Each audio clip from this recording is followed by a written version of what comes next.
As we like to famously remind the politicians of our country and those who hold power, you can deceive the people all you want, but when it comes to the actual numbers, the numbers don't lie. Here behind me, I have the statistics of the profits and losses incurred by our national carrier from 2009 until 2019. And here I also have the values of the world fuel prices in one graph. Now, if you take a look at all of these years, even when the value of the world fuel price was extremely high, SriLankan Airlines had been managed to control its losses to a certain level. Now, when it comes to 2019, now people who follow this, people who are doing these numbers have put together the fact that by the 31st of March 2019, when the first quarter of this year ends, the losses incurred by the SriLankan Airlines, the national carrier, our ambassador as we like to call it, would amount to about 40 billion Sri Lankan rupees, and that is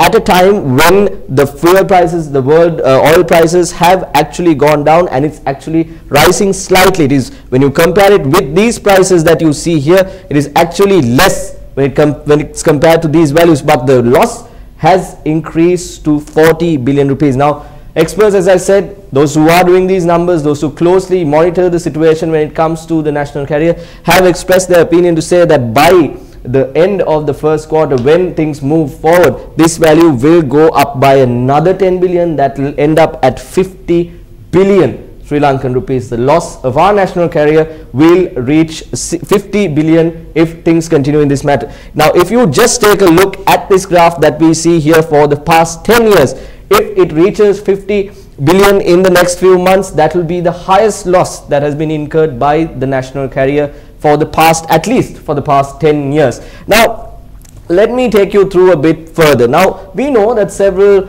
governments have come into place and several individuals have tried to do something with regard to SriLankan Airlines, restructure it, they called it. They tried various matters, and various reports were also made by these governments. Now, one such report was this report that was done between 2012 and 2017 to take a look at the restructuring, to take a look at what aircrafts are needed for the national carrier, and basically to carry out a restructuring process once again to ensure that we do not earn so much of losses at SriLankan Airlines, while we also keep in the back of our minds that the loss incurred for the first quarter of the year is around 40 billion rupees. Let me take you through what has happened with regard to this report as well. Now, various people, as we mentioned, came forward. The government of our country, our taxpayers, you and I, have paid money for these reports to be made, and they put these reports together, hundreds of pages, for the people who are holding on to power, our politicians, the management of SriLankan Airlines, be it anyone who has the ability to take decisions with regard to these things, to go through these reports, analyze what has been said by these various individuals who are considered experts, that is why they have been hired,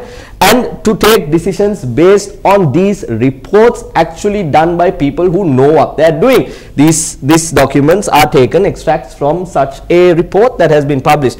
Now, we know that you, a person who who flies frequently, or a person who knows about these aircrafts, would understand that if the fleet of the aircrafts held by a carrier of a country, if the fleet is young, if the fleet is about 2 to 3 years old or 5 to 6 years old, you would feel more comfortable in traveling in that airline. You would feel you would have more confidence in that airline to travel with them. And similarly, this particular report that I was mentioning to you about back in 2017 came up and restructured the fleet and made suggestions with regard to the replacements that need to be done. The suggestion was that we need to go into A350s so that our fleet will be younger, a new fleet. We will have a new fleet of flights, so that the people, the customers, the people who travel with our national carrier can actually place their confidence in the national carrier, and that they will know that they are flying in new aircrafts, sophisticated, high advanced technology, and thereby they suggested to go into an A350 aircraft. Again, let me remind you that the loss of our national carrier is 40 billion rupees, and these reports, not just one, several of these reports were made, and all of it was paid using the taxpayers' money, the money that belongs to you, the money that belongs to me. What happened at the end of all this? Did they buy the A350 aircrafts? Just because someone sent a text message to another person, these contracts were cancelled. Then why do you need reports of this nature? Why were there money spent to make reports of this nature? If experts get together and if the Sri Lankan government decides to make payments, and if those reports are not considered when actually taking decisions, what is the point? That is the main question that we have right now. And we remember how people of this government, people holding very high positions, appointed the brothers of their friends, brothers of their advisors to the senior management at SriLankan Airlines.